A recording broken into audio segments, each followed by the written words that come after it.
en la oscuridad de la noche, donde las sombras se alargan y los susurros del viento adquieren vida propia, nace el miedo. Es ese compañero inseparable, el eco de nuestras más profundas inquietudes, el susurro de lo desconocido que se cierne sobre nosotros en la penumbra. El miedo, esa emoción ancestral que yace en lo más profundo de nuestro ser, nos envuelve en su abrazo oscuro y nos impulsa a explorar los límites de nuestra valentía. Pero, ¿qué es el miedo? Sino una manifestación de nuestra humanidad. Es el eco de nuestros anhelos y temores más íntimos, la chispa que enciende la llama de la imaginación y nos sumerge en un mundo de fantasmas y criaturas de la noche.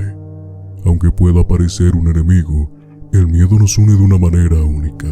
Nos conecta a través de nuestras experiencias compartidas de terror y nos recuerda nuestra propia vulnerabilidad en un mundo lleno de incertidumbre.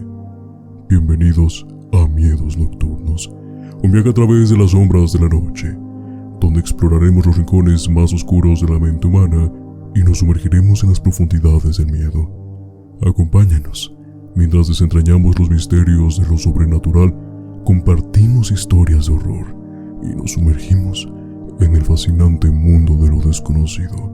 Ricardo, buenas noches. ¿Cómo estás? Buenas noches, Manu. Muy bien.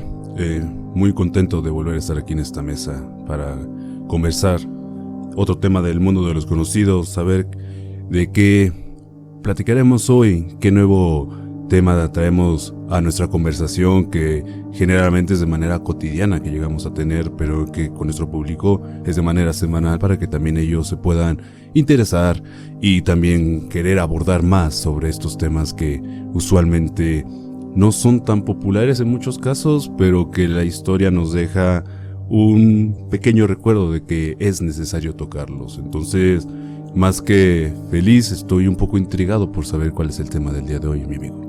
Y sobre todo, Ricardo, antes de toda esta conversación que tendremos en unos instantes, agradecer a toda la gente justamente que se ha suscrito al canal. Muchas gracias a todas las personas que nos han dado la oportunidad justamente semana tras semana de darle clic a esa miniatura en YouTube o a ese apartado en Spotify para poder escuchar esta conversación que tiene como título Desconocido, y eso es lo que nos trae el día de hoy en esta mesa. Pues Ricardo, la semana pasada ya lo hemos dicho, llegamos a 200 suscriptores, hemos tenido afortunadamente buenas reproducciones. En YouTube al menos ya estamos a punto de llegar a las 20,000 visitas. Eso es bastante bueno, gracias.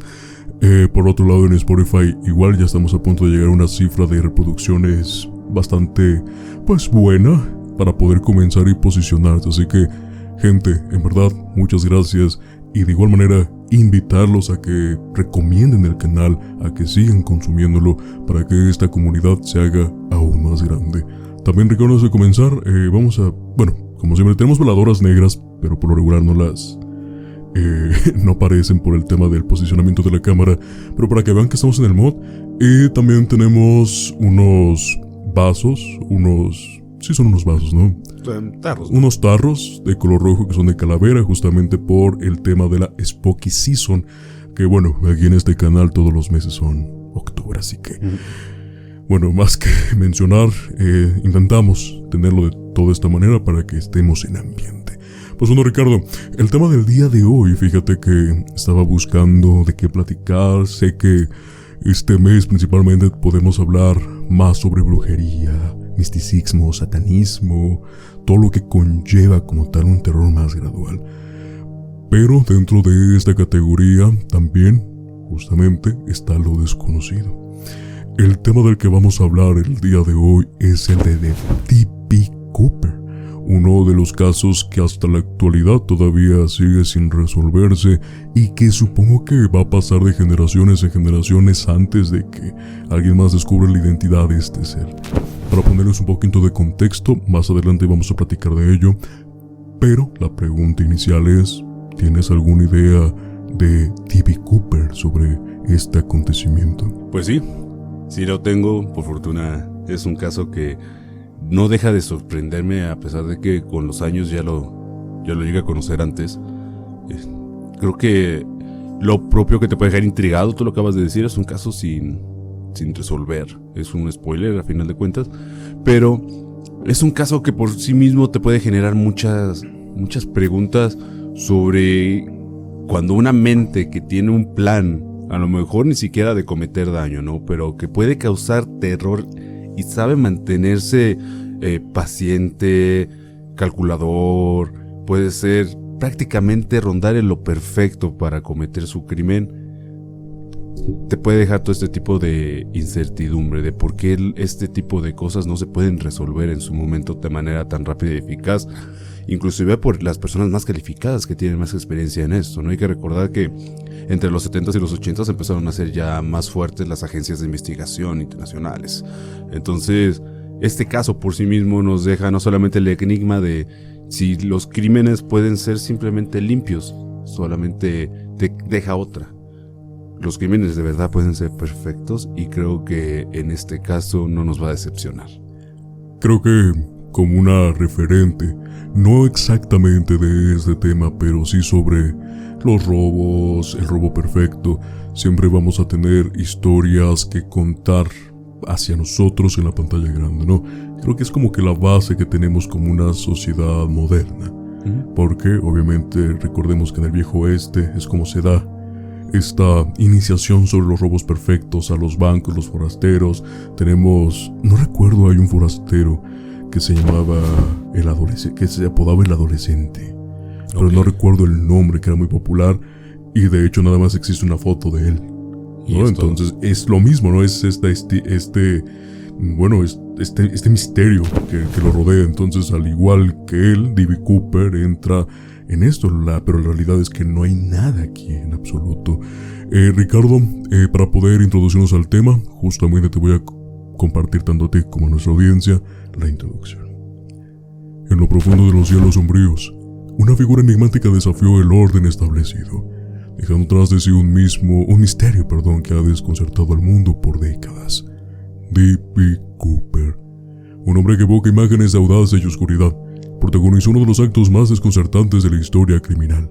Una fría tarde de noviembre de 1971, abordó un avión, exigió una suma considerable de dinero y con una serenidad aterradora, desapareció de la negrura de la tormenta, envuelto en el manto de lo desconocido. La identidad de Cooper se convirtió en una sombra que se desliza entre las teorías, las sospechas y los miedos no resueltos. ¿Quién era realmente? ¿Cómo pudo esfumarse en el aire sin dejar rastro? Algunos creen que sobrevivió, que la oscuridad misma lo abrazó como un cómplice fiel. Otros, que su destino fue tan trágico como sus intenciones. Pero una verdad inquietante se mantiene firme. El aire que respiró esa noche sigue cargado de preguntas, de secretos, de la promesa de un final jamás revelado. Acompáñenos en esa travesía hacia lo desconocido, donde la realidad se mezcla con la leyenda, y el misterio de D.B. Cooper nos recuerda que no todo lo que desaparece se olvida. Antes también de profundizar en la historia de una forma de crónica, tenemos que dar un contexto inicial de cómo ocurrió, dónde ocurrió y creo que por qué ocurrió. Creo que, como ya lo mencionaste, sí fue el robo perfecto. Todo fue coordinado a la perfección, las fechas, los días, las horas, los vuelos principalmente. Y también como un paréntesis, este capítulo iba para el próximo mes, que entre noviembre y diciembre, que es Acción de Gracias en Estados Unidos. Pero creo que era mejor meterlo en octubre y ahorita van a entender el porqué. Para dar el contexto inicial, es el siguiente. Estaba por comenzar el esperado fin de semana largo de Acción de Gracias en Estados Unidos. Los aeropuertos bullían de actividad, un caos organizado en el que multitudes se desplazaban por todo el país con un único objetivo: reunirse con sus seres queridos. El 24 de noviembre de 1971, al caer la tarde, uno de esos vuelos se preparaba para despegar desde Portland hacia Seattle.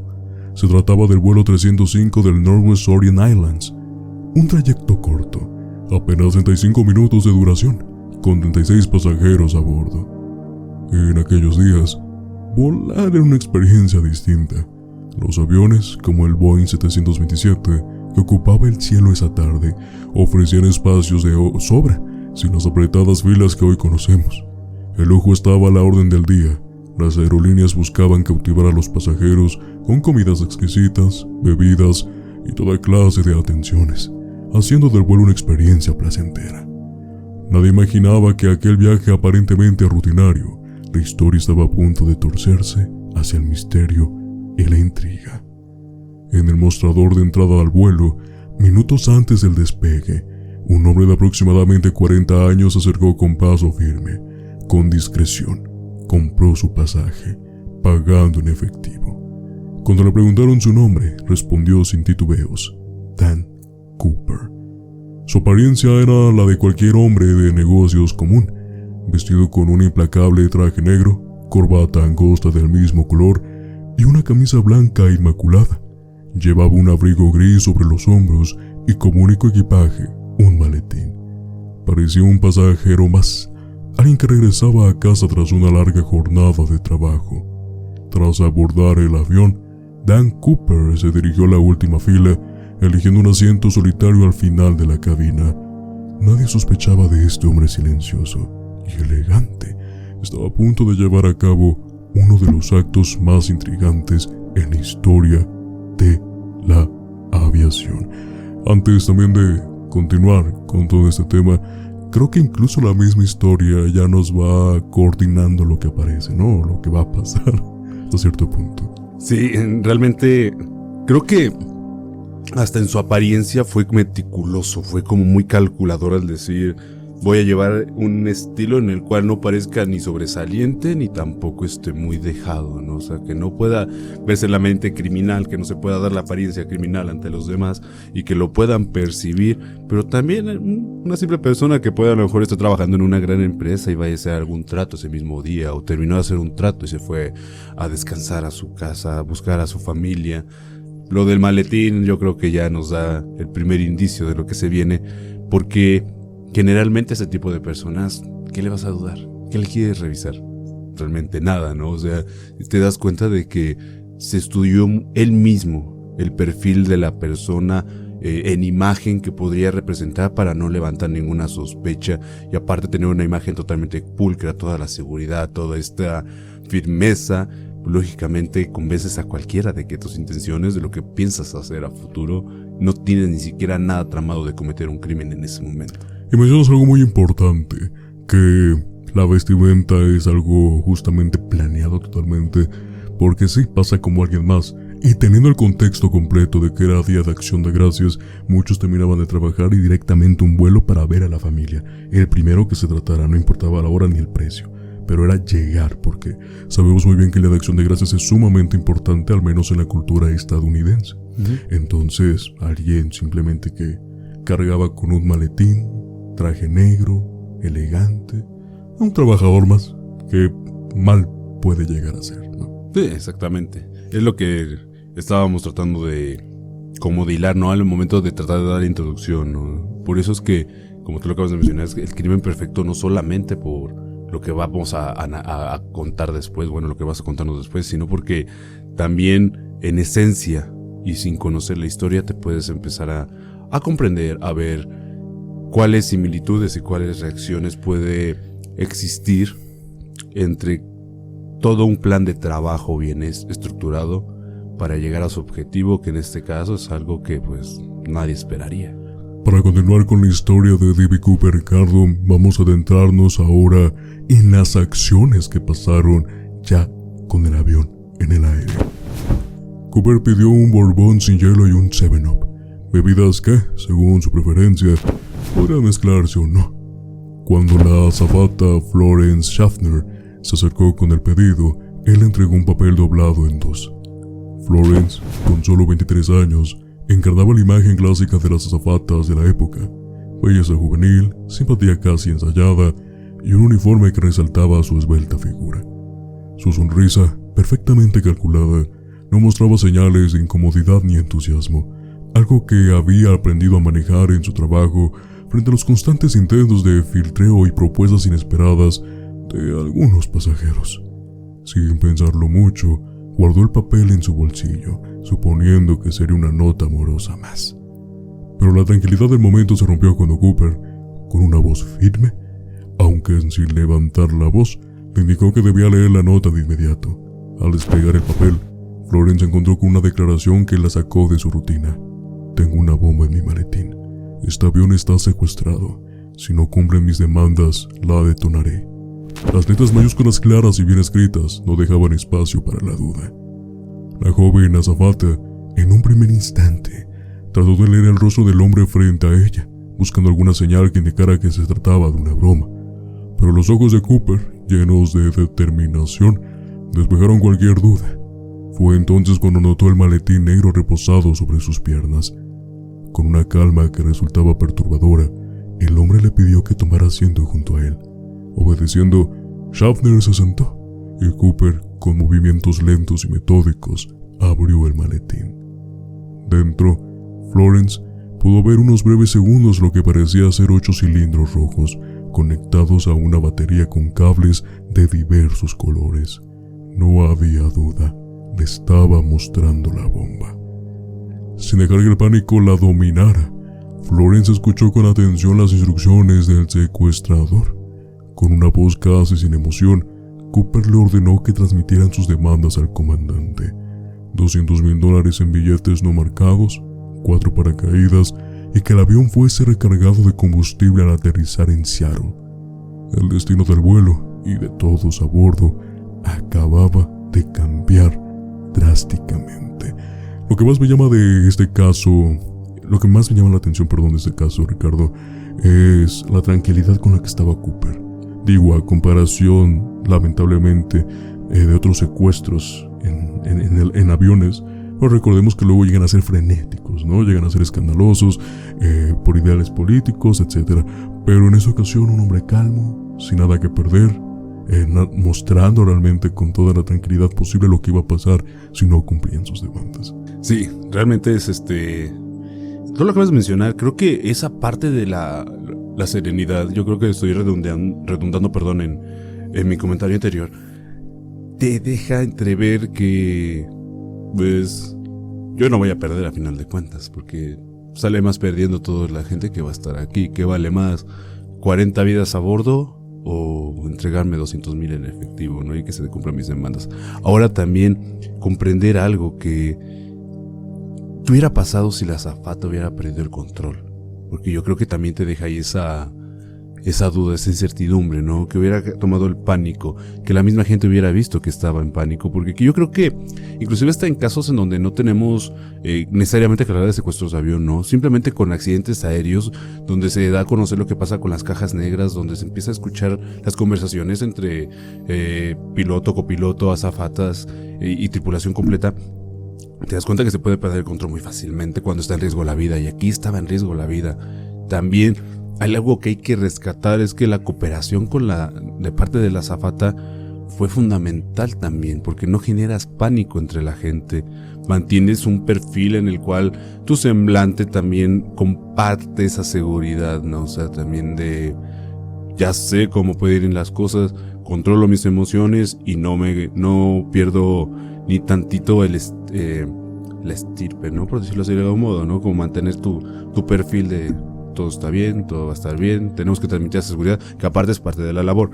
Y si Cooper con una sola nota pudo transmitir esa seguridad sin decir una palabra, y ya lógicamente después lo reafirmó al hablar y a pedir lo que quería, ¿no? Pues para continuar con esta historia, que es sumamente interesante, este secuestro no tenía nada del dramatismo típico de las películas. No había una banda de delincuentes, justamente, ni gritos, ni violencia. El caos controlado se escondía detrás de una fachada de calma. Ningún pasajero sospechaba lo que ocurría. Todos seguían creyendo que estaban lidiando con un simple retraso provocado por el congestionamiento habitual de las festividades. Mientras tanto, el comandante seguía dando vueltas en el aire, esperando que desde tierra cumplieran las demandas de Cooper. La policía trabajaba contra el reloj, reuniendo los paracaídas y el dinero exigido. Desde la cabina, el piloto informó que una excusa creíble: el aterrizaje se retrasaría justamente debido a problemas en el aeropuerto y el intenso tráfico aéreo propio de Acción de Gracias. Florence Schaffner regresó al lado de Cooper en un segundo bourbon y otra gaseosa. En un gesto insólito en medio de la tensión, Cooper insistió en pagar las bebidas. Le ofreció $20 y le dijo que se quedara con el cambio, unos generosos $18. Para entonces, el secuestrador ya se había colocado sus gafas negras, añadiendo un aire aún más enigmático a su figura. Finalmente, el avión aterrizó, y tal como había solicitado, le entregaron una mochila con los $200,000 y los 4 paracaídas. Manteniendo su promesa, Cooper permitió que todos los pasajeros abandonaran el avión, dejando a bordo únicamente a la tripulación. Sin embargo, hubo un retraso inesperado en la recarga de combustible, lo que provocó el primer estallido de furia de Cooper. Con un grito potente, exigió que aceleraran el proceso. Ante su impaciencia, las actividades en la pista se intensificaron y rápidamente el avión estuvo listo para continuar un extraño y misterioso viaje. Antes del despegue, Cooper dio instrucciones precisas al comandante. Exigió volar a no más de 100,000 pies de altitud a la menor velocidad posible y con rumbo final a la Ciudad de México, en aquel entonces México DF. Sin embargo, el comandante le explicó que el avión no tenía suficiente autonomía para llegar directamente, por lo que acordaron hacer una escala en Reno.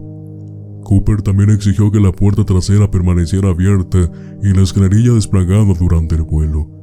Los pilotos, preocupados por el riesgo que esto implicaba, le informaron que no era seguro despegar de esa forma. De manera sorprendentemente tranquila, Cooper aceptó la respuesta sin discutir. Los diálogos entre Cooper y la tripulación seguían siendo serenos.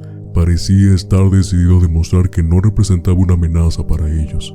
Quería que entendieran que, si seguían sus instrucciones, todo terminaría sin incidentes. Mientras el avión volaba a baja altitud, los 6 tripulantes se refugiaron en la cabina, mientras Cooper permanecía solo en la parte trasera. Pasada más de 1 hora de vuelo, la cabina se despresurizó repentinamente. El comandante y su tripulación entendieron de inmediato lo que había sucedido. Cooper había abierto la puerta trasera y desplegado la escalerilla. En ese momento, el enigmático secuestrador, con el bolso de dinero atado en su cintura, saltó hacia la oscuridad de la noche, desapareciendo en el vacío. Desde entonces, Cooper se desvaneció en el misterio. Nadie volvió a verlo. Ni siquiera se logró identificar quién era realmente. Así, el nombre conocido como D.B. Cooper se convirtió en una leyenda, dejando atrás un crimen sin resolver, cubierto por un mando de preguntas que, décadas después, aún siguen sin respuesta. Cuando el avión aterrizó en Reno, los tripulantes confirmaron lo que ya sospechaban. El misterioso secuestrador había desaparecido, dejando únicamente una corbata negra en la última fila de asientos. El equipo antiexplosivos revisó minuciosamente el interior del avión, pero no encontraron rastro alguno de bombas ni de pistas adicionales que condujeran a Cooper. Vaya, creo que no hay nada más que decir. Se los advertí desde un principio, a pesar de que este tema tal vez no tiene nada que ver, en teoría, con miedos nocturnos. Realmente todo en este contexto es desconocido hasta este momento. Y bueno, como vamos a repetir, el robo perfecto. Sí, realmente el robo perfecto, pero también la odisea perfecta para poder saber cómo ejecutar su plan y cómo remodificarlo, cómo replantearlo, porque si te das cuenta, a lo mejor tuvo que hacer algunas 2 o 3 modificaciones durante el vuelo para poder mantener la calma, ¿no? Creo que el único momento en el que pudimos ver un poco de su soeza, de su carácter que tenía dentro de sí como cualquier otra persona, fue el momento de recargar el avión. Pero de ahí en fuera mantuvo siempre una serenidad y una calma para poder ejecutar su plan de manera idónea y correcta. Yo creo, por lo que puedo entender hasta aquí, que a lo mejor tenía inclusive hasta conocimientos, si no de aviación, pero sí de recorridos de vuelo, de puntos de vuelo. Entonces, puede que también por ahí, al momento de exigir que fuera hacia la Ciudad de México, no estaba pensando en caer en México como tal, sino estaba planteando, ya tenía un sitio estratégico donde aventarse del avión con el paracaídas puesto y poder aterrizar y poder ya de ahí reubicarse, porque puede ser muy probable, y yo creo que es el escenario más creíble en este tipo de casos, ¿no? Ahora, a mí algo que me impacta fue lo de las gafas, porque estás en un avión a final de cuentas, o sea, no tiene mucho caso, no tiene mucho contexto, pero creo que también para que pasara desapercibida la imagen, ¿no? Del empresario, ¿no? Del tipo que está cometiendo el crimen. Y su paciencia para ni siquiera tomar un rehén, ni siquiera amenazar con nadie, dejar ir a todos libres y con vida, creo que habla simplemente de que el plan estuvo no solamente bien elaborado, sino bien ejecutado, lo que acabamos de mencionar. No solamente es perfecto por la osadía y la ejecución bien planificada, sino que también es perfecto porque se queda sin resolver. Tú lo acabas de mencionar, al parecer no tiene nada que ver con miedos nocturnos, pero tiene demasiado, porque hay muchas preguntas sin resolver en este caso, y creo que también a lo mejor la historia nos hubiera dictado otra cosa si hubiera dejado activada la bomba, y si la hubiera dejado simplemente ya está puesta, yo me lanzo y que no hay ningún resto y nadie sobrevive. En ese caso hay muchos what if, ¿no? Sí. O sea, realmente habla de la persona que era y primero lo calculador también, que tenía de sangre, ¿no? Porque realmente todo podía salir mal. Todo podía salir mal en cualquier momento, todo, cualquier cosa. Pero lo tomó de la forma más simple y calma posible. Pues Ricardo, para continuar, bueno, terminamos la historia de D.B. Cooper como tal, la crónica en recopilación de entrevistas de los 6 tripulantes de la parte oficial de los aviones, pero ya terminamos esa historia. Ahora vamos con las investigaciones posteriores que hizo el FBI. Ya que el FBI inició una búsqueda sin precedentes. Desplegó fuerzas por tierra, helicópteros que sobrevolaban la vasta extensión del terreno bajo la ruta del vuelo y hasta un submarino que patrulló las aguas cercanas. A pesar de los intentos esfuerzos, que se prolongaron por varios días, no hubo rastro ni del hombre, ni los 2 paracaídas que había utilizado, ni del dinero. Esos $200,000 en billetes de 20 pesaban casi 10 kilos y debían ser visibles. Sin embargo, era como si se hubiera desvanecido en el aire. El FBI entrevistó a pasajeros, a la azafata Florence Schaffner y a la tripulación, separando a cada uno para realizar una investigación de identificación. Los retratos finales resultaron bastante similares, pero no llevaron a ningún avance sustancial en la investigación. Así, el secuestro aéreo más famoso de la historia se convertía en uno de los grandes misterios sin resolver. En los días que siguieron el secuestro, las autoridades realizaron varias detenciones, porque uno de los primeros detenidos se llamaba Dan Cooper, el mismo nombre que el secuestrador había usado para comprar su boleto, aunque a esa altura ya no se sospechaba que era falso. Sin embargo, la confusión no tardó en crecer. Un error se filtró a los medios. Alguien publicó que el detenido era D.B. Cooper. Durante un par de días, esa imprecisión se difundió ampliamente. Así, lo que inicialmente fue un error periodístico se convirtió en el nombre que la historia recordaría: D.B. Cooper, un alias que, irónicamente, sonaba mucho más enigmático y cautivador que el común Dan Cooper. La búsqueda de D.B. Cooper no solo cautivó a las fuerzas de la ley, sino que también encendió una chispa en la imaginación de la sociedad estadounidense, que vamos a hacer un paréntesis. Sabemos que en la comunidad estadounidense todo el tema que lleva conspirativo, conspiranoico, como se lo quieran mencionar, siempre va a estar presente en la cultura, siempre. O sea, es un pan de cada día, ¿no, Ricardo? Sí, es una parte que viene de ley. Es algo que al americano le encanta y le gusta, le encanta como generar teorías en contra de todo. O sea, también a lo mejor tienes como las respuestas más cercanas, pero al americano le encanta este tipo de casos. Y no vamos muy lejos. Yo creo que lo que pasó el 11S, para que no nos censure YouTube, la plataforma, nos deja más en claro cómo puede ser este tipo de teorías conspirativas, y creo que tenemos muchos casos de estos. Aparte, yo creo que inclusive hasta cambiarle la identidad y darle una mejor y un poco más de imagen de impacto te deja también a la mente más imaginación, ¿no? Porque tiene solamente 2 iniciales y el apellido Cooper, y que realmente podía haberse llamado de otra forma, ¿no? Entonces, creo que está todo el sabor y todo el sazón y todos los ingredientes para que el estadounidense pueda crear más teorías sobre esto: si estuvo apoyado por alguien más, si pertenecía a una organización criminal, si trabajaba por su propia cuenta, y si se basó a lo mejor en en un libro, en un relato, en una novela para cometer el crimen de robar. Si tenía una fuerza sobrehumana, ¿no? Porque al final de cuentas 10 kilos y recorrerlos en pleno campo o en mar es mucho peso para el ser humano. O sea, al final de cuentas sí es bastante carga, ¿no? Entonces yo creo que tiene todos los ingredientes puestos en la mesa, aparte del misticismo, del misterio, de las dudas. Es alimentar un poco más la idiosincrasia del estadounidense. Continuando este hilo, el caso se transformó en una obsesión nacional justamente. Surgieron teorías, hipótesis y sospechosos de todo tipo. El FBI elaboró un perfil psicológico del pirata aéreo, lo que ayudó a reducir la lista de posibles culpables. De una lista original de casi 1000 sospechosos, la agencia federal lo redujo a 24, cada uno investigando a fondo. Se revisaron coartadas, registros de antecedentes militares y habilidades previas, pero uno por uno fueron descartados. Al principio, los investigadores creían que D.B. Cooper debía ser un experto en paracaidismo, probablemente un veterano de guerra con experiencia en saltos. Sin embargo, a medida que los años pasaban y la investigación se estancaba, esa hipótesis también comenzó a tambalearse. Sin pistas sólidas ni rastros, la figura de D.B. Cooper se desvanecía, dejando a todos con más preguntas que respuestas.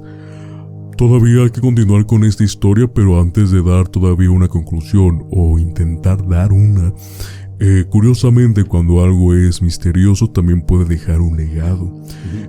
Por lo tanto, el audaz secuestro de D.B. Cooper desató una ola de imitadores en Estados Unidos.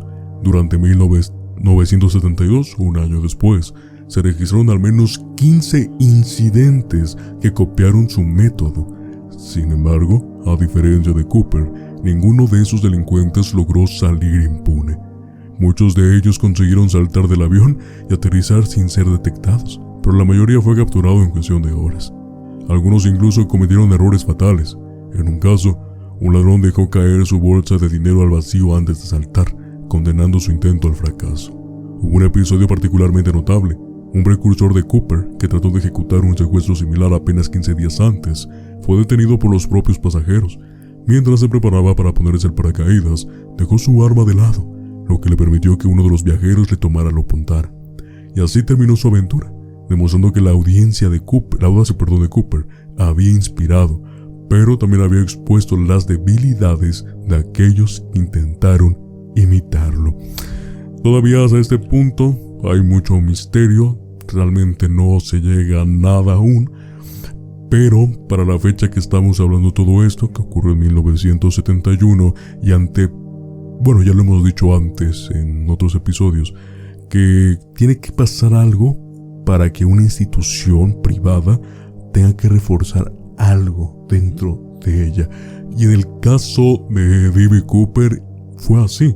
Realmente D.B. Cooper tiene que ver con la actualización de la seguridad en los aeropuertos, porque el infame secuestro de D.B. Cooper, cuya resolución aún permanece justamente en la penumbra, generó repercusiones significativas en la industria de la aviación comercial, particularmente en el ámbito de la seguridad.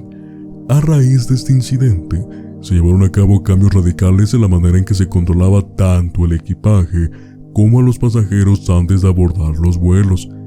La seguridad en los aeropuertos se transformó por completo. Se implementaron rigurosos controles de inspección de equipaje y se instalaron detectores de metales en todos los aeropuertos. Sin embargo, esta transición no fue inmediata.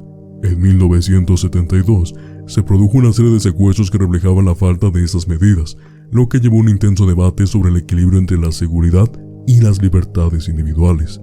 Además, se prohibió la venta en efectivo de pasajes en los aeropuertos, obligando a los compradores a utilizar tarjetas que permitieran verificar su identidad y dejar un rastro claro de la transacción. Esta medida fue parte de un esfuerzo más amplio para prevenir el uso de identidades falsas y facilitar la localización de los delincuentes.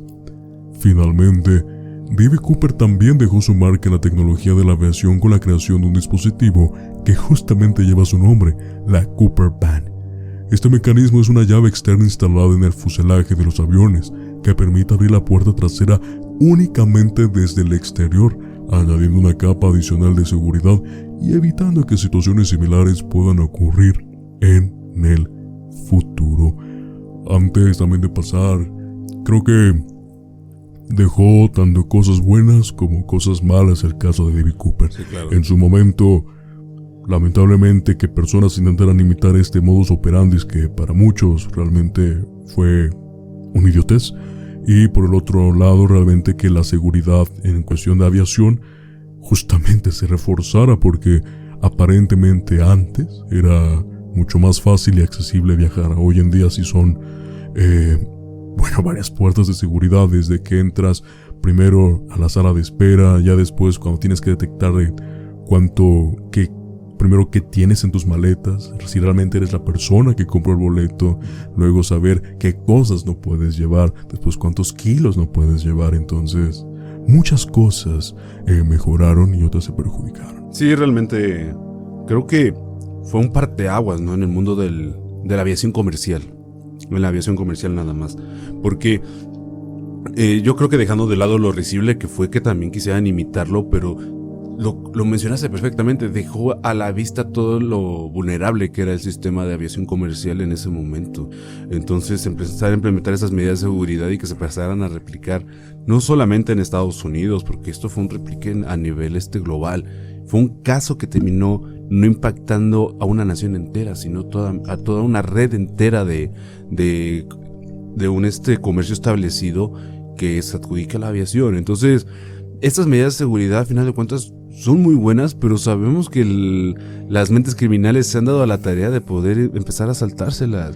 Y también hay otras partes que fueron vulnerables y se fueron volviendo vulnerables con el paso del tiempo por lo mismo, porque lógicamente va avanzando la tecnología y también la gente va entendiendo mejor la tecnología, ¿no? Pero a mí lo que más me sorprende es que haya dejado el cerrojo de Cooper para poder abrir la puerta de pasajeros y que solamente fuera por la parte externa, ¿no? Igual sabemos que los aviones tienen medidas de seguridad en caso de algún incidente, de algún accidente en el cual tengan que aterrizar de emergencia y puedan salir los pasajeros, pero pues sí te dejan claro que lo que más marca es que tengan que pasar un suceso de este tipo y que por fortuna no terminó en tragedia, para que tomara una medida mayúscula.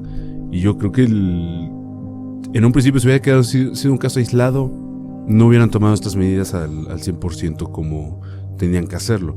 Pero las réplicas, el intentar imitar a un criminal que hizo el crimen perfecto, y te deja claro que pues, no cualquiera puede hacerlo, pero que hay un sistema que es endeble y que ahora también tus pertenencias tienen que ser escrutadas, tienen que ser revisadas, tienen que ser medidas, tienen que ser pesadas, como tú lo mencionaste. Pues deja más que claro por qué situación es que se toman ya estas medidas. Entonces yo creo que hasta para la misma gente que no conocía estos datos debe ser hasta sorprendente y un poquito inquietante, porque en el aeropuerto tienes que llegar 3 horas antes para que puedas tomar tu vuelo. Justamente. Entonces, si estás 3 horas antes, no es porque tengas que estar ahí y esperar a que te den la hora de salida, es porque todo el proceso que es muy tardado, porque no solamente pasas un filtro, que si no me equivoco, para nivel nacional son 3, y para nivel internacional creo que pasas de 5 a 7 filtros. Entonces sí es muy complicado, es muy complejo. Imagínate más en Estados Unidos, que ha sido un país condenado con los atentados. O sea, no solamente los terroristas, sino inclusive hasta por los mismos ciudadanos, los secuestros de aviones, los secuestros más famosos de la historia de la aviación, pues han dado en vuelos comerciales hacia Estados Unidos o saliendo de Estados Unidos. Entonces te das cuenta de que no es que sea solamente la nación, es una nación tan poderosa que te lleva a encontrar este tipo de casos que le pueden afectar directamente y que también puede estabilizar a otras naciones en ese sentido, ¿no? Entonces te deja la claridad de por qué se van tomando estas medidas. D.B. Cooper nos puede dejar la historia más enigmática del mundo, pero lo que estábamos diciendo, nos deja demasiados what if en la cabeza como para darnos cuenta de que si no hubiera cometido el crimen él y lo hubiera cometido otro y hubiera terminado en desgracia, las medidas se hubieran tomado de otra forma, porque también esa es la cuestión ahorita. ¿Cómo lo ves? Para poder continuar con el hilo de esta historia y también para no dejarlo de lado, hay que mencionar algo muy importante, Ricardo, que es la posible identidad de D.B. Cooper, porque hasta el momento no hemos tocado y creo que sería un pecado intentar no averiguar algo. Pues a pesar de que D.B. Cooper se quedó con el botín del robo y no compartió su fortuna con nadie, logró convertirse en una especie de Robin Hood moderno. capturando la fascinación de diversas generaciones, por ejemplo, nosotros. El misterio que lo rodea no solo ha perdurado a lo largo del tiempo, sino que ha sido revitalizado gracias a documentales como por ejemplo D.B. Cooper, ¿dónde estás?, en Netflix.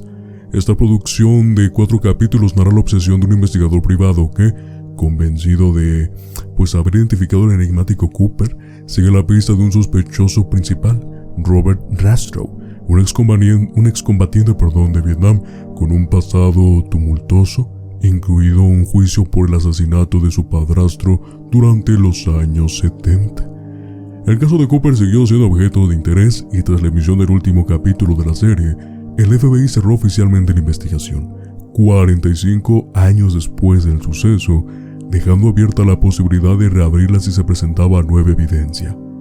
Ante este panorama, Tom Colbert, el investigador obsesionado, solicitó judicialmente que el FBI hiciera accesible al público los archivos acumulados a lo largo de las décadas. El juez falló a su favor, lo que llevó al FBI a subir a internet decenas de miles de documentos, fotografías y pericias. Este inesperado acceso a la información desencadenó una nueva fiebre por el caso, con cientos de internautas convirtiéndose en detectives de escritorio, con snacks y bebidas en mano, se sumergieron en el análisis de cada material disponible. Aunque no se produjeron resultados concretos, la actividad generó un aumento exponencial en el número de sospechosos y en la proliferación de teorías conspirativas, retomando el estatus de D.B. Cooper como uno de los misterios más intrigantes y perdurables de la historia criminal de los Estados Unidos de Norteamérica. A lo largo de más de 5 décadas, han surgido numerosas teorías y sospechas sobre la verdadera identidad de D.B. Cooper. Se ha especulado que podría ser un expiloto de guerra, un marín, incluso una persona trans con un pasado en la armada. Otros lo han señalado como un estafador famoso, un ingeniero aeronáutico o un ex empleado de Boeing.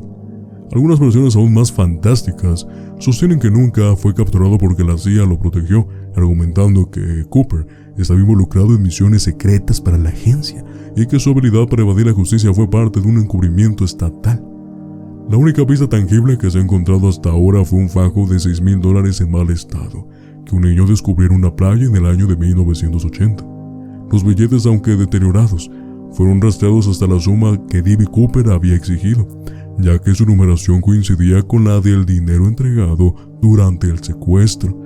A pesar de este hallazgo, la búsqueda exhaustiva en la playa y sus alrededores no lograron revelar más pistas ni rastros por doquier. También hay que destacar, mira, si bien D.B. Cooper no le hizo daño a nadie, ni tampoco fue para la historia, sí fue inusual, pero no fue algo exponencial como para catalogarlo como malo. Digamos que hay 2 partes de la historia. Realmente esto es un final bueno, es un final malo, pues te voy a explicar tanto a ti como a la audiencia realmente cuál es la opinión, no solamente de su servidor, sino en general, ¿no? Por lo que dejó. La fascinación que genera D.B. Cooper está profundamente entrelazada con la ilusión del crimen perfecto, la figura del delincuente que desafía y vence al sistema, burlando a la policía y escapando impunemente para disfrutar de su botín. Muchos de sus admiradores destacan que, a diferencia de otros delitos, este no dejó víctimas ni heridos, lo que añade un aire de romanticismo a su hazaña. Sin embargo, es crucial considerar ciertos aspectos fundamentales. A pesar de la audacia del golpe, no se puede desestimar que lo que Cooper llevó a cabo fue, en esencia, un delito. Las consecuencias del secuestro también le afectaron a quienes estaban a bordo. La azafata, por ejemplo, enfrentó problemas psiquiátricos durante años, derivados del trauma vivido esa noche. Además, es importante no perder de vista que, según las investigaciones, es probable que Cooper no haya sobrevivido a su arriesgado salto al vacío. Con el tiempo, los expertos han reevaluado su perfil y han llegado a la conclusión de que su conocimiento sobre paracaidismo era limitado. Saltó en medio de la oscuridad, bajo una tormenta, con vientos adversos y usando un paracaídas poco confiable que no pudo controlar. Se estima que, en esas condiciones, es probable que el paracaídas ni siquiera se abriera, y si fue así, las posibilidades de sobrevivir a la helada noche de noviembre en un terreno hostil, con un denso bosque eran mínimas, especialmente considerando que no tenía forma de saber dónde iba a aterrizar. Sin apoyo externo y sin la adecuada preparación, las probabilidades de Cooper eran escasas, lo que llegaba a reflexionar sobre el verdadero costo de su osadía y la complejidad de su legado. De esta forma concluyo el tema del episodio número 31 de Miedos Nocturnos, titulado El misterioso robo de D.B. Cooper. ¿Qué tal te pareció toda esa historia, desde la crónica de los hechos?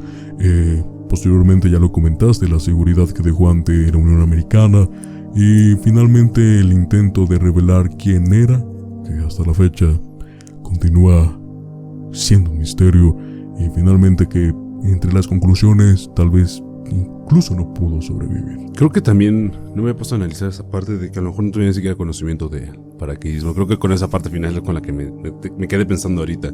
Se me hace un caso enigmático, se me hace muy interesante. Este misticismo que a veces no estamos como acostumbrados a bien recibir, porque esa curiosidad de saber este tipo de temas, generalmente usualmente la gente no está, que nos consideramos fanáticos de todo lo que es paranormal, de todo lo que es asesinos seriales, crímenes sangrientos, o simplemente con la propia historia que sea un horrorizante. Pero este caso, como tú bien lo mencionas, si bien no tiene un final trágico, ni tampoco algo que nos pueda desentrañar en la penumbra de que haya sido algo malo en su esencia por completo, lo que hemos comentado todo este tiempo es un caso que te puede dejar a la pregunta y a la imaginación muchas cosas, ¿no? Al momento de preguntarte es, ¿realmente sobrevivió? Si pudo disfrutar de su dinero, es que no dejó rastro también. Y creo que es fundamental mencionarlo. Si no dejó rastro, ¿cómo es que no pudo dejarlo si es que sobrevivió? Y yo creo que todas estas teorías propias del FBI también, ¿no? O sea, porque varios vinieron de ahí. Y ya también de los internautas, alimenta más la figura de D.B. Cooper. ¿Por qué? Porque es increíblemente... es una hazaña. O sea, es una hazaña poder haber librado todo esto y haber perdido un fajo de billetes de $6,000 comparados contra 200,000, pues yo creo que no hubiera sido nada si es que sobrevivió, ¿no? Entonces, ese tipo de preguntas yo creo que no solamente me quedan a mí, sino también a todo el colectivo que nos escucha. A mí lo único que no me acaba como de embonar en la cabeza es cómo es que el FBI, teniendo ya sus mismas herramientas, digo, estamos hablando de los años 70, ¿no? Pero con el paso de los años y que se van creciendo estos archivos que tienen derecho y tienen acceso por parte del Estado de Estados Unidos, no pudieron encontrar ni siquiera al más cercano en imagen a D.B. Cooper. Como que yo creo que lo único que todavía no termino de procesar, hay que entenderlo, el FBI está muy avanzado, tiene buenos investigadores privados y gubernamentales, sus agencias de contra terrorismo son de las mejores del mundo, o si no es la mejor del mundo. Entonces, ¿cómo es que no pudieron encontrar ni siquiera el perfil físico más cercano al que cometió el crimen? Pero de ahí en fuera, yo creo que lejos de ser como el Robin Hood que todos admiramos, se volvió enigmático por la perfección de sus actos. Yo lo veo así. En esta parte sí se puede llegar a debatir, pero yo me concentro más en lo que acabas de mencionar referente a su físico, a su apariencia, que si bien la tripulación, que fueron 6, coincidieron de una manera casi perfecta en la apariencia de la persona, también recordemos que al ser alguien bastante misterioso, incluso no sabemos si era alguien con dinero, sin dinero, alguien que podía cambiar de apariencia con facilidad, alguien que podía tener en un momento una calvicie y al otro momento una melena gigante con barba, un ejemplo, ¿no? O al siguiente bajar o subir de peso de forma inmediata para cometer este tipo de crímenes. Estamos hablando de una conspiración pues realmente muy no exagerada, pero sí muy fantasiosa, en la que probablemente incluso D.B. Cooper pudo estar en los robos, en otro tipo de robos. Sí. No, tomándolo como una teoría fantasiosa que pudo estar detrás de otro tipo de robos por lo magnífico que era, y que este tal vez fue su único, entre comillas, tropiezo de ser, pues, expuesto Sí. a nivel mundial, ¿no? Entonces, pues quedaban muchas cosas en el aire, irónicamente, Sí. pero vaya, es un enigma que, como ya te lo comenté, vaya, por generaciones seguirá alimentando este misterio que tenemos por naturaleza de encontrar algo dentro de lo desconocido, y creo que, bueno, tenía que estar en esta mesa sí o sí, porque realmente no hay nada que mencionar. Digo, más que ya con última parte, ¿no? Chenshin sobrevivió y simplemente falló. Y las teorías lo alimentaron con realmente escapó, realmente disfrutó ese dinero. También hay que recalcar algo dentro de estas investigaciones. Realmente no, si tú quieres investigar a alguien para la época y hasta la fecha, si hay un culpable, realmente ya no estuviera vivo porque ya tuviera más de 90 años. Sí. ¿No? Entonces, eso también es un parteaguas, ya no te deja. Y si sabes su identidad, pues ya no va a tener sentido. Pues Ricardo, te voy a compartir las conclusiones generales del tema para poder cerrar de una forma digna este capítulo. A medida que cerramos este capítulo enigmático sobre el misterioso caso de D.B. Cooper, nos enfrentamos a la inquietante realidad de que algunos secretos están destinados a permanecer en las sombras, como susurros que se desvanecen en el viento. La figura de Cooper, un ladrón audaz y astuto, ha trascendido el tiempo, convirtiéndose en un símbolo de lo inexplicable, un eco de la anarquía que desafía el orden establecido.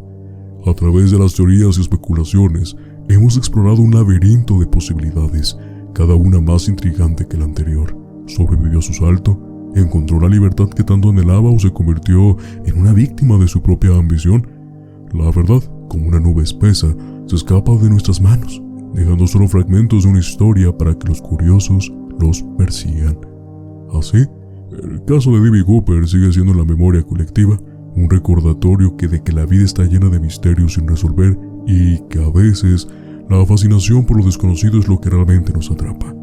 Mientras giramos la llave que cierra esta puerta, recordemos que algunos relatos permanecen siempre en la penumbra, esperados ser desentrañados por aquellos valientes, lo suficientemente audaces para buscar la oscuridad.